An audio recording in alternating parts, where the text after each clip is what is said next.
Warning, this video contains team selection and captain choices which some viewers may find offensive. Hey guys, and welcome back to FPL TV. Before looking at my score for Game Week 4, a quick mention of OneFootball who have kindly sponsored this video. The world's best football news app has now been made even better, relaunching with a fresh new design. Gain access to news, scores and stats from leagues all over the world, with a brand new interface that's cleaner, simpler and smarter than ever.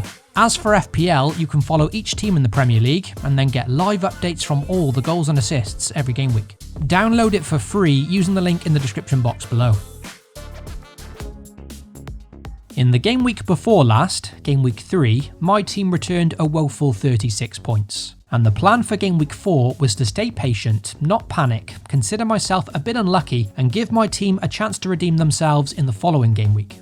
I felt my team still looked fairly solid on paper and was optimistic that it would bounce back in Game Week 4. But unfortunately, there were very few positives once again. For Game Week 4, only 2 of my players returned points, one less than the previous game week, with just Mo Salah and McCarthy in goal the only players to get anything from their games.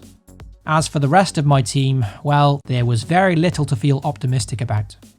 I brought in both De Bruyne and Foden 2 game weeks ago, following an impressive performance against Wolves in which they both scored. Since then, it's been 2 blanks from 2 from this pair, and what's worse is the fact that I captained De Bruyne for these 2 consecutive blanks. Incredibly, that's the first time De Bruyne has blanked twice in a row for 21 games, and the captaincy is something I'm still yet to have much luck with this season. It's not like I've taken any real risks either, and I still think that captaining Aubameyang and De Bruyne twice has been fairly sensible. I just can't seem to get that rub of the green. The randomness of the Premier League so far was epitomised by Liverpool's shock 7-2 defeat against Aston Villa and West Ham's comprehensive 3-0 win against Leicester. I may sound like a broken record now, but yet again I feel very aggrieved not to get any points from Harvey Barnes last week. The new England international scored an exceptional goal in the dying minutes of that game, only to have it ruled out by a very questionable offside. As for the front 3, it was a full house of blanks here, as it has been for 3 of the 4 game weeks so far. Chelsea put 4 goals past Crystal Palace, and frustratingly, Timo Werner had 0 involvement in them. In my opinion, this was probably his worst performance so far, and in this game he just looked completely lost. A bit like me with FPL these days. I was really hoping that patience would be a virtue with the German, but now it's certainly taking some discipline to hold on to him any longer. So for Game Week 4, unfortunately it's another very abysmal game week. The team brought home a sorry 37 points, and it's another significant red arrow down to 3.3 million. My team is just in complete freefall at the moment, and honestly, I'm not sure whether it's just because I'm unlucky or actually because I've got no idea what I'm doing anymore. And when your confidence is down, it's hard to know which side of the line you fall on. For the most part, it has been a very unpredictable 4 game weeks, but I think my biggest downfall has been not trusting Everton or Tottenham soon enough. To begin the season, I was fairly happy in starting without Everton or Spurs players, and they've now both gone on to be the league's top scorers, with 12 goals in 4 games each. Avoiding these teams has been a costly mistake on my part, and De Bruyne's 2 captaincy blanks has been a big factor as well. Although I'm feeling downbeat about having another disastrous start, last season I really allowed this to consume me and gave up too early. This season I keep banging on about remaining positive, and that's what I'm going to strive to do. It's still very early days and possible to turn things round, so I'll simply keep plugging away. Heading into Game Week 4, I was still feeling fairly confident about my team, but now a lot more cracks are starting to show. There's Foden, Werner, Mitrovic, Barnes, all of which I'm starting to lose trust in. I've also got Charlie Taylor of Burnley, and with Ben Mee out injured, they just do not look the same defensively. I've also still got Tottenham's Ben Davies in the squad, and he's yet another problem, so at this point it is very tempting to pull out the wildcard.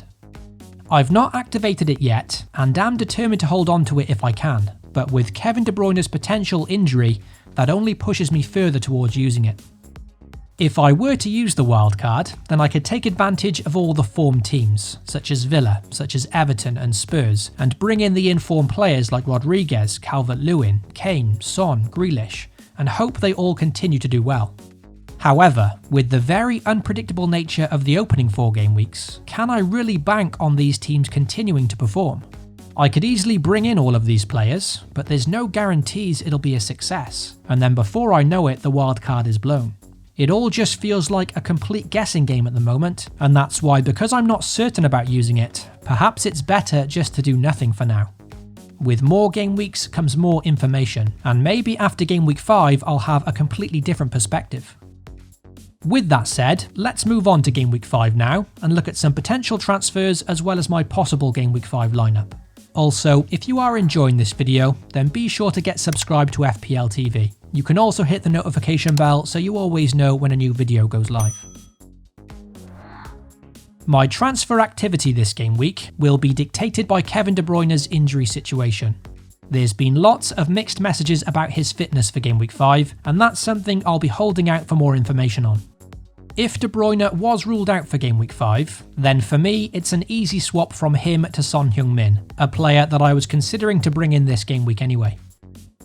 If De Bruyne's injury isn't serious, then I could still make the move for Son by instead taking a -4 hit elsewhere. I can downgrade the underperforming Timo Werner and then use the cash freed up there to upgrade the likes of Barnes, Foden or even Basuma, depending on which forward I brought in. Calvert-Lewin is the obvious target here, and that would allow Harvey Barnes up to Son. I'm just not convinced if these moves are worth a -4 hit this week in particular. An alternative way of me getting Son this week is to downgrade Werner all the way down to budget 4.5 million enabler Ryan Brewster, who's now secured a move to Sheffield United.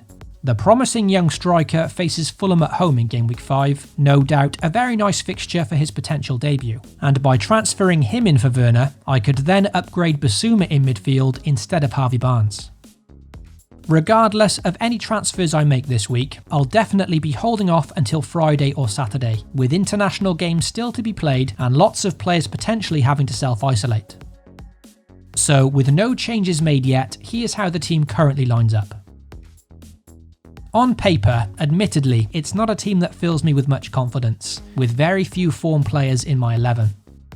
As mentioned, it'd be so easy for me to hit the wildcard now, but because we're just 4 game weeks in, I'm not sure that's enough time to really confirm that Barnes, Foden and Mitrovic are all necessarily bad picks.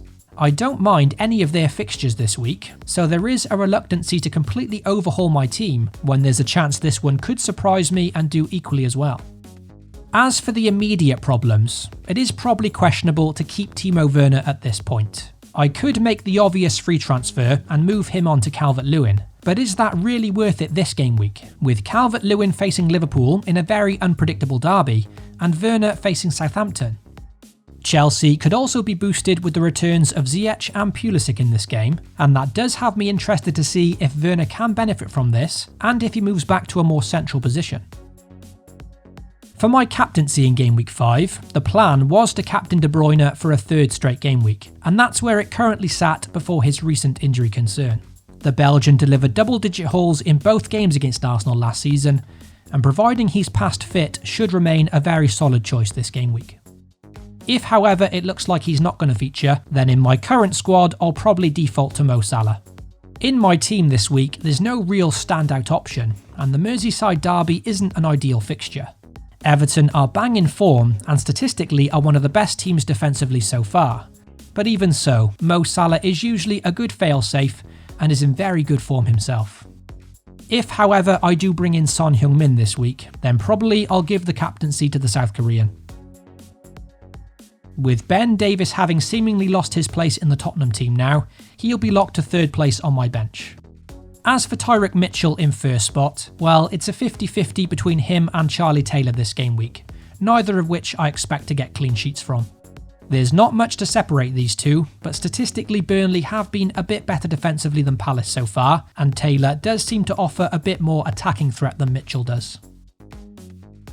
So that's all my thoughts down heading into game week 5. Admittedly, at this point I do feel a bit lost on what to do, and for that reason perhaps doing nothing is the correct approach this week. Over the next few days I'll be weighing up my options, and will post my final team on Twitter shortly before the game week deadline. If you enjoyed the video, then as always be sure to leave a like and most importantly get subscribed to FPL TV. Good luck for game week 5, FPL responsibly, and I'll catch you all very soon.